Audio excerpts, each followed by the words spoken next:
Ayun na nga guys, dumating na yung LED light natin para sa ating mga isda.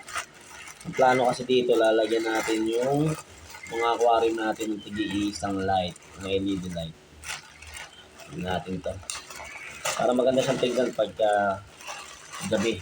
Dipindutin mo na lang yung ilaw o isasaksak mo na lang. Wala siya mag-iilaw sa gusto. 40 pieces to guys. Magkano to? 4. Magawa lang to 4 eh. Shopee. Dami guys ha. Hindi ko pa na-testing. Hindi ko na ito pinuksan eh. Ano? 40 pieces. Dami eh no. Assemble natin to. Pakikita ko sa inyo paano to ilalagay. Kailangan lang natin dito ang 12 volts na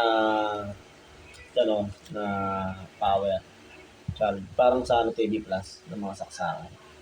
12 volts yun eh. Yun ang kailangan natin para mapailaw natin. Papakita ko sa inyo paano assemble ito. Thank you. Ano lang to sa Shopee? 4 to 5 pesos ang isa. Maganda to sa isda. Mamaya bubuhay mo to.